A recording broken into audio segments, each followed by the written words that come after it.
Hai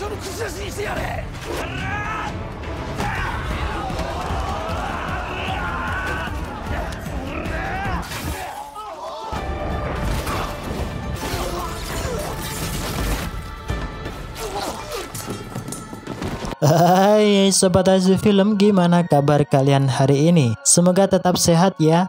Karena musim sekarang banyak orang yang kelihatan sehat namun hati dan perasaannya terluka. Semoga itu bukan di antara kalian ya. Oke, tetaplah enjoy untuk menjalani hidup dan jangan lupa untuk full senyum. Di video kali ini Mimin mencoba untuk ngebahas sebuah film seru yang dirilis tahun 2022. Film ini berjudul The Kingdom Too Far and Wide, yang mengisahkan perjalanan pemuda desa yatim piatu yang bertekad keras untuk menjadi jenderal perang 7 benua. Tentunya film ini merupakan sequel lanjutan kedua dengan judul yang sama. Buat kalian yang belum menonton part pertamanya, bisa buka di link deskripsi pada video kali ini. Ya adalah bagaimana kisah perjalanan dan endingnya. Untuk itu tak usah berlama-lama, langsung saja siapin kopi udutnya dan sama-sama 1, 2, 3, semonggo.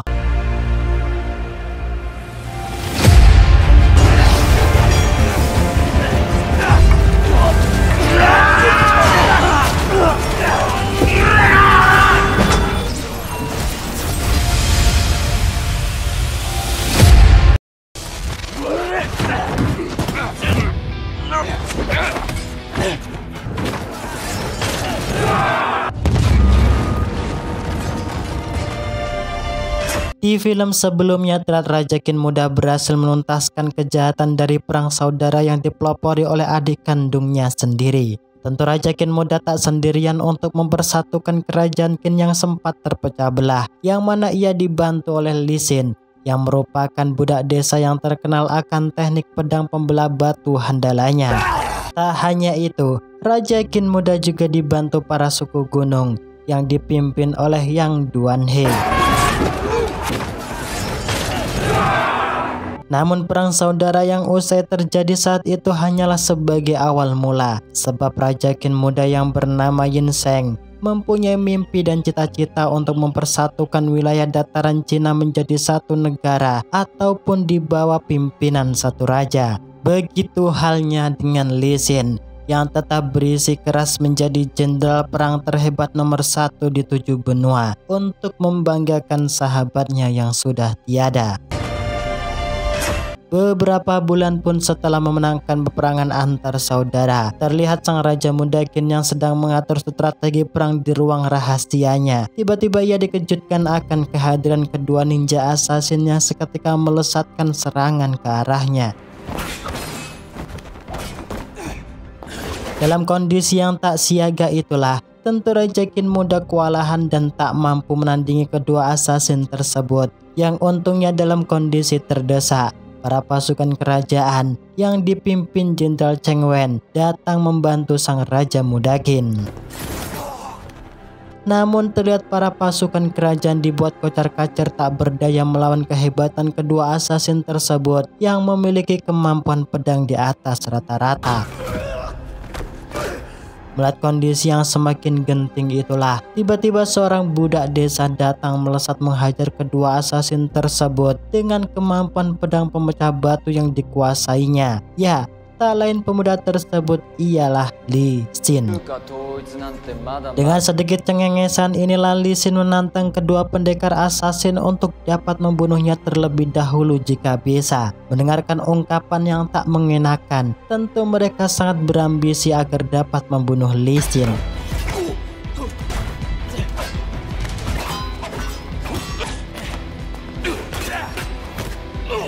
Namun hal tersebut nihil mereka lakukan, sebab teknik pedang pembelah batu yang dikuasai Li Xin tak dapat ia tebak dengan jelas pergerakannya.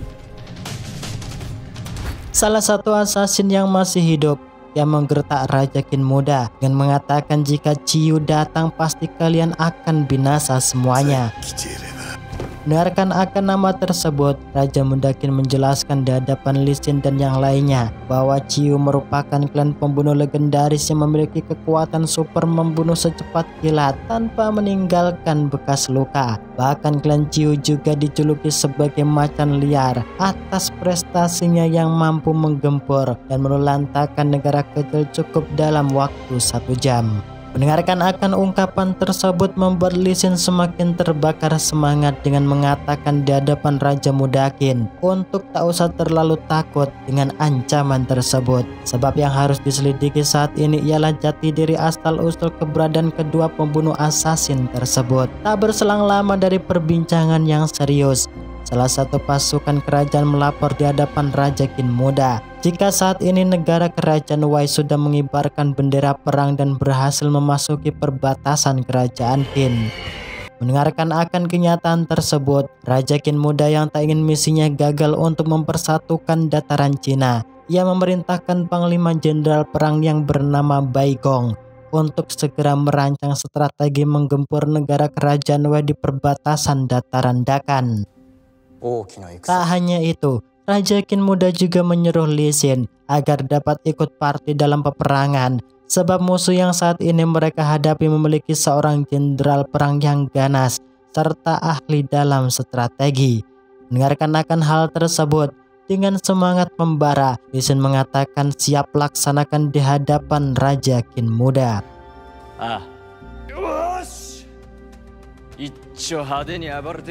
Dan benar saja, tak berselang lama keesokan harinya terlihat para pasukan kerajaan Qin mulai bergerak menuju dataran Dakan. Yang tentunya Jenderal Bai Gong mengatur siasat dengan menjadikan Lee Sin barisan terdepan bergabung bersama ribuan para warga yang berada di kota kerajaan Qin. Hal itu ia manfaatkan dengan melihat pasukannya yang saat ini hanyalah 5.000 prajurit, sedangkan pasukan negara kerajaan musuh mencapai puluhan ribu prajurit. Alasan itulah yang tentunya menjadi dasar Jenderal Bai Gong menjadikan warga kota Qin dan Lee Sin di posisi barisan terdepan. Ya, tanpa dengan sengaja inilah Lee Sin bertemu dengan orang-orang asal desanya yang bernama Takukai, Midao, Mei Yeong, dan salah satu orang misterius yang mengenakan jubah dan bercadar yang bernama Aosuki. Seusai berkenalan, mereka pun berbaris membuka jalan untuk menyambut kedatangan salah satu jenderal kerajaan negara Qin yang bernama Wol.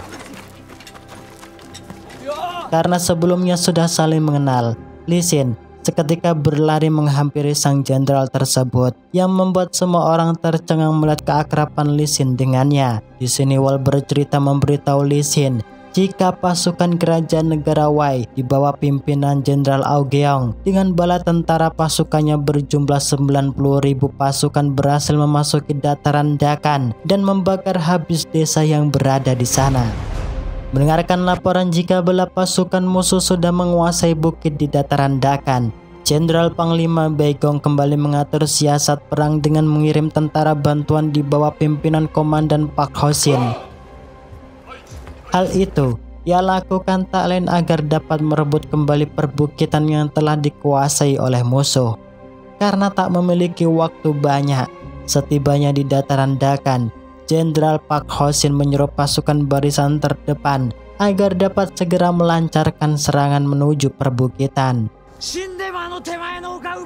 Siasat tersebut ia gunakan tak lain dengan tujuan agar dapat menghancurkan pertahanan musuh.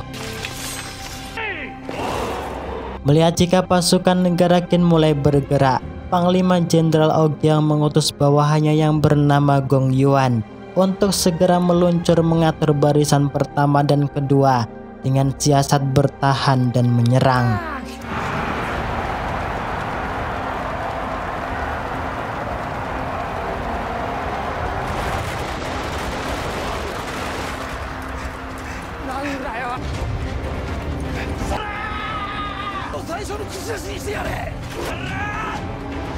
Setelah semuanya sudah siap, terlihat dengan semangat berapi-api, Lee Sin melesat dengan kencang mengeluarkan jurus handalanya yang berupa teknik pedang pemecah batu. Dan benar saja, Kemampuannya pun tak diragukan lagi, yang mana dirinya mampu menjebol teknik pertahanan lawan untuk mempermudah pasukan barisan pertama melakukan penyerangan.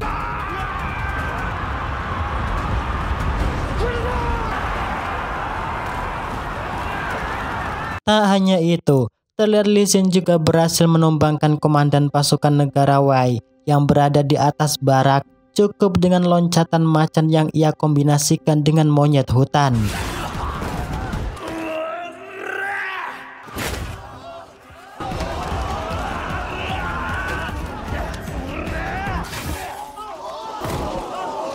Namun peperangan sengit tak berakhir sampai di situ, yang mana dengan tak diduga Lee Sin dan para warga dikejutkan akan ribuan tentara pasukan berkuda kerajaan negara Wei yang dikerahkan untuk menyapu bersih pasukan barisan pertama kerajaan Qin.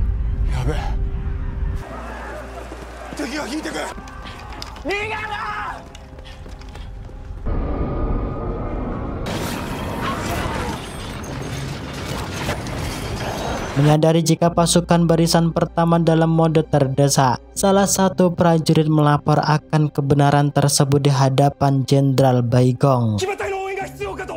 Namun di sini sang jenderal tak menghiraukan hal tersebut, yang mana dirinya tetap teguh pendirian dan tetap mengandalkan pasukan warga di barisan pertama yang masih tersisa. Lee Sin yang sadar jika pasukan warga barisan pertama hanya menyisakan segelintir orang, dengan bantuan Aosuki mereka berusaha membuat penghalang dengan memanfaatkan mayat para prajurit yang berserak di sana. Hal itu bertujuan agar mereka dapat mematahkan pergerakan pasukan berkuda musuh yang tak akan lama lagi segera datang. Dan benar saja, siasat tersebut terlihat ampuh berhasil menjatuhkan puluhan kereta kuda kerajaan negara Wei. Jenderal Gong Yuan yang geram melihat strategi receh yang dibuat Lee Sin. Dengan sangat geram, ia mengutus lebih banyak pasukan untuk menyapu habis pasukan warga kerajaan negara Qin. Karena Jenderal Baigong belum mengutus tentara bantuan, Lee Sin mengajak beberapa pasukan warga yang tersisa untuk mundur mencari celah melakukan penyerangan. Namun aksi Lee Sin diketahui oleh tentara pasukan musuh yang membuat mereka terkepung di sana. Lee Sin yang belum ingin melihat warga dari asal desanya mati terbunuh, ia memerintahkan mereka untuk segera pergi, sedangkan dirinya akan berusaha semaksimal mungkin melawan pasukan kerajaan negara Wei seorang diri.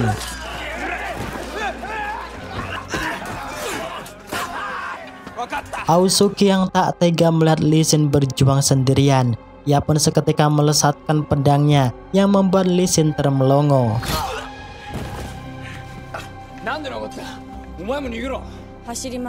Bahkan Aosuki juga mengeluarkan bakat terpendamnya meloncat-loncat dan membunuh dengan secepat kilat.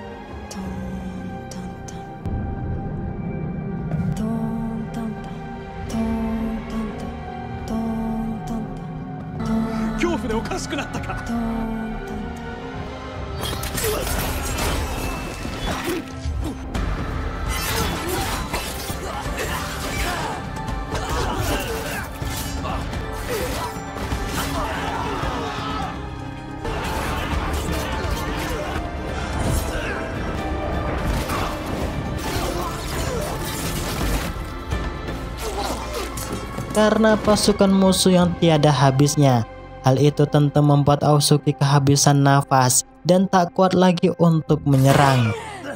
Ya, disinilah akhirnya jati diri Aosuki pun terungkap di saat salah satu pasukan musuh berhasil membuka tutup wajahnya.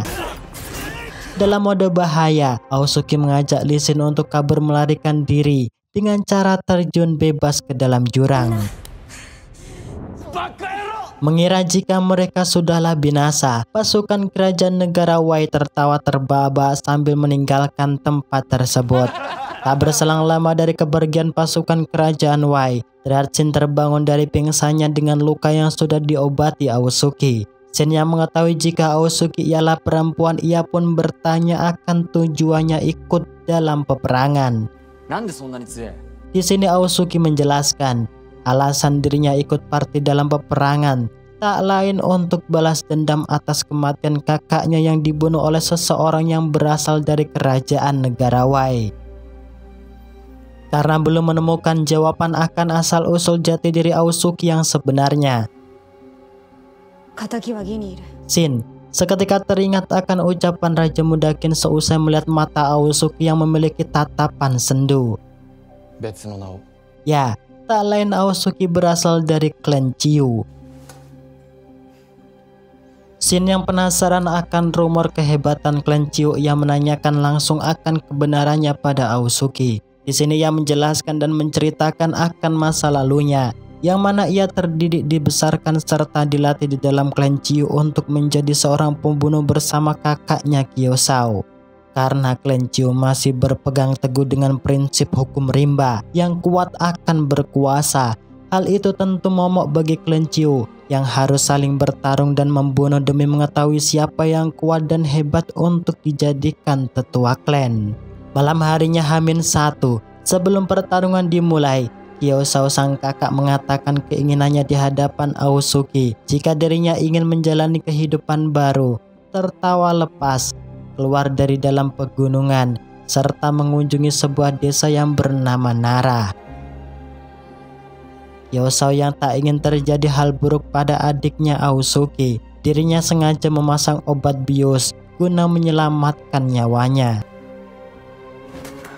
Dan benar saja, terlihat Aosuki pun terbangun kesiangan. Di sini Aosuki bergegas pergi menuju tempat medan peperangan.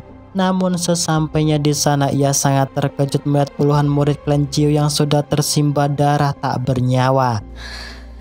Tak hanya itu, Aosuki juga sangat sedih melihat kakaknya mati dalam kondisi yang mengenaskan.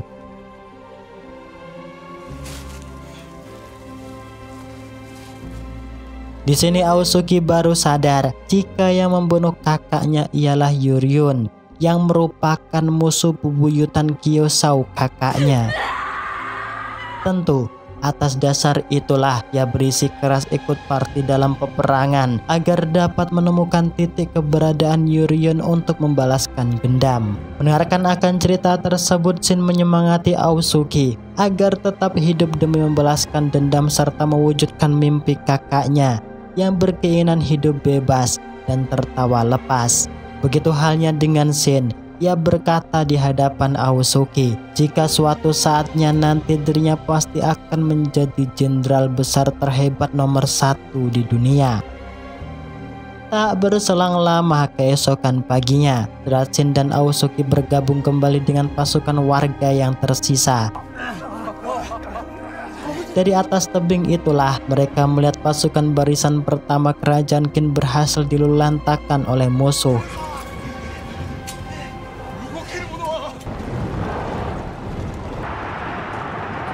Karena masih takut mati, salah satu warga menyarankan rombongan untuk kabur melarikan diri. Namun, saran tersebut tentu ditolak oleh Shin, yang mana ia menyuruh mereka untuk tetap sama-sama maju menyerang Jenderal Gong Yuan yang saat ini berada di atas bukit. Mengerti jika Shin sudah berada di jalur perbukitan, Jenderal Gong Yuan melesatkan 2000 pasukan untuk ngedrop Shin di pertengahan bukit. Tak hanya itu, Jenderal Bai Gong yang mendapati laporan jika Shin dan pasukan warga berhasil mendekati kaki bukit keberadaan Jenderal Gong Yuan. Dengan penuh siasat ia memerintahkan pasukan barisan kedua dan ketiga di bawah komando Jenderal Park Ho-shin untuk segera melancarkan serangan.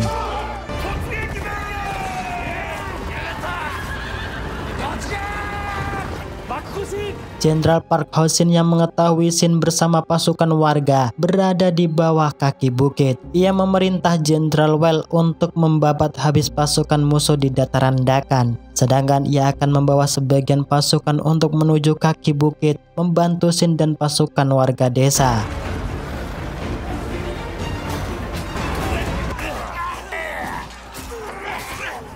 Di sini Jenderal Park Ho-shin bangga dengan Shin yang mampu bertahan dan melancarkan serangan dengan siasat yang baik. Bahkan ia juga mampu melindungi pasukan warga desa yang tersisa tanpa terluka. Karena tak memiliki waktu dan kesempatan banyak, Jenderal Pak Hoshin mengajak Shin dan pasukan untuk masuk ke dalam bukit menyerang 2000 pasukan musuh. Ya, di sini terlihat setengah pasukan musuh berhasil mereka robohkan.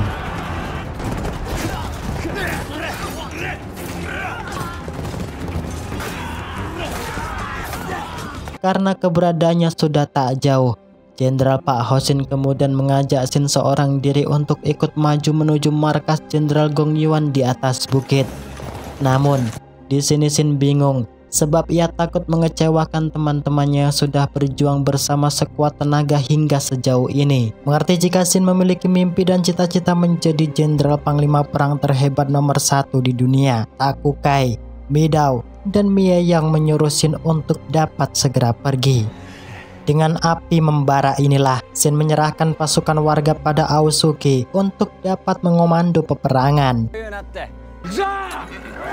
Seusai Shin dan pasukan Jenderal Pak Hoshin pergi, terlihat Aosuke berjuang mati-matian berperang melawan ribuan pasukan musuh.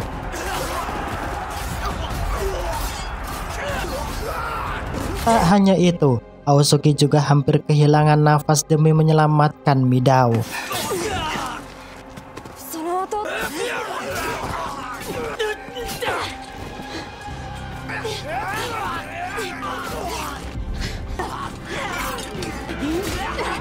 Jenderal Gong Yuan yang mengetahui jika pasukan lawan di bawah komando Pak Hoshin sudah menuju bukit dataran Dakan, ia mengutus pasukan pemanah handalanya untuk meratakan mereka semua. Di sini terlihat Jenderal Pak Hoshin sama sekali tak merasa takut, yang tetap melesatkan kudanya meskipun dirinya berkali-kali terkena anak panah.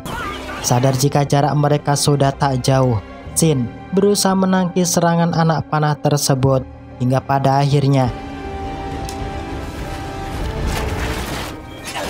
pasukannya pun berhasil menerobos benteng pertahanan lawan.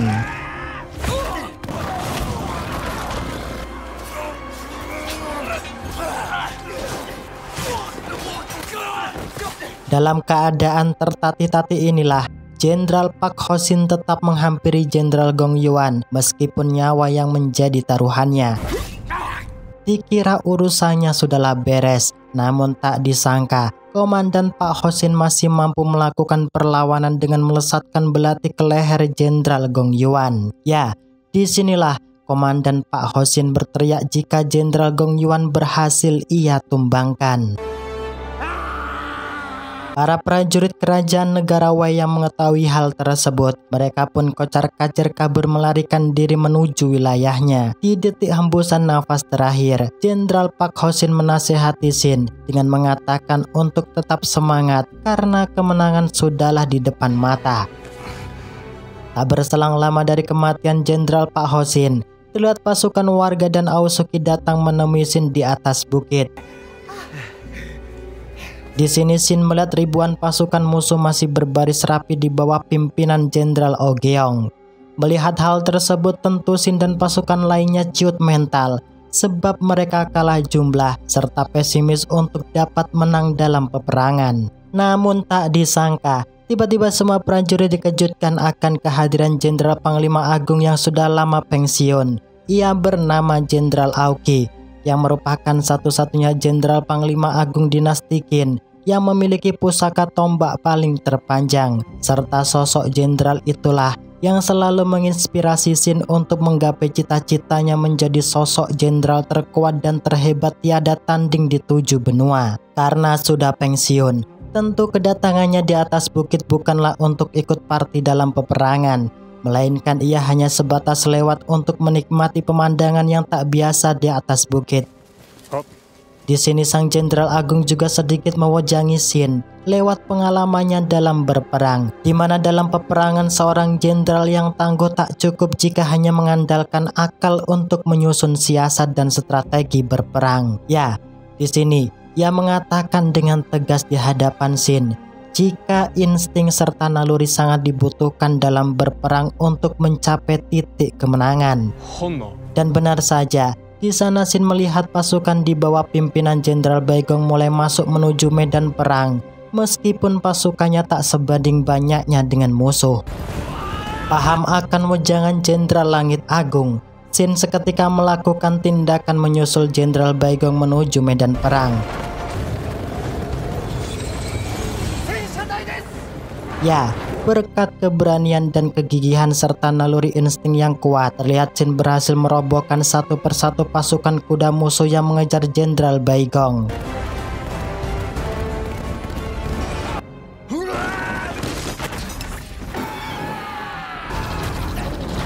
Jenderal Baigong yang melihat kegigihan anak desa tersebut tentu dirinya sangat takjub dan memberikan senyuman manis padanya.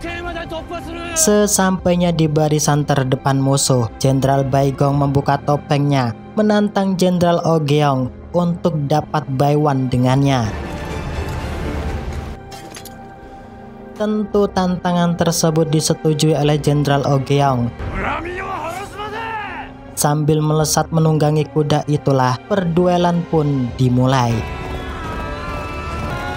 Ya, dalam waktu sekejap pada akhirnya Jenderal Ogeong pun terjatuh tewas.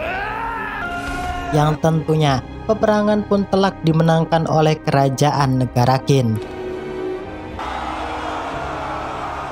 Karena misinya sudahlah beres, terlihat Aosuki mulai melangkahkan kaki untuk pergi melanjutkan perjalanannya.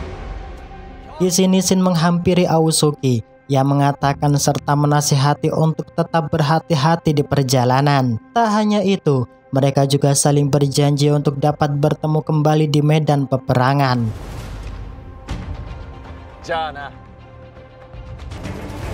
Seusai mengucapkan salam perpisahan, Shin kembali ke dalam istana kerajaan Qin. Di sini sang Raja Muda Qin dan Dayo menyambut hangat akan kedatangannya. Tak hanya itu, Dayo juga memberi kabar bahagia di hadapan Shin jika saat ini dirinya diangkat oleh sang Raja Muda Qin untuk membantu menyusun siasat dan strategi menyatukan wilayah dataran Cina. Tak berselang lama keesokan harinya, terlihat di dalam aula istana, sang Raja Muda Qin dan para petinggi istana yang lainnya menyambut hangat kedatangan Perdana Menteri Lu Buai yang usai pergi berkunjung di negara tetangga. Dengan spontan inilah Perdana Menteri Lu Buai menanyakan akan jati diri asal-usul kedua asasin pembunuh pada sang Raja Muda Qin. Tentu sang Raja Muda Qin terkejut mendengarkan akan pertanyaan tersebut, sebab dirinya dan para petinggi istana sudah merahasiakan serapat mungkin agar berita tersebut tak bocor. Merasa ada hal yang tak beres, sang Raja Muda Qin berbalik menyuruh Lu Buai agar dapat membantunya untuk menemukan pelakunya. Ya, meskipun dugaan sang Raja Muda Qin sangat kuat jika Lu Buai lah yang mungkin melakukan hal tersebut. Sedangkan di sisi lain, terlihat Shin dengan semangat tanpa batas ia dihantar seseorang mendatangi rumah kediaman Jenderal Langit Agung Aoki. Karena perjuangannya masihlah panjang, Shin mengatakan di hadapan orang tersebut jika dirinya akan sampai di ujung sana. Namun hal yang tak pernah diduga-duga pun terjadi, yaitu film pun bersambung. Oke, terima kasih untuk kalian yang menonton video ini sampai selesai. Penyesalan terbesar dalam kehidupan, yakni merasa takut dengan diri sendiri. Ya adalah, saya Mimin Asik Film pamit undur diri karena mau bayar utang di warung Mbok Darmi. Saya Mimin Asik Film, bye-bye.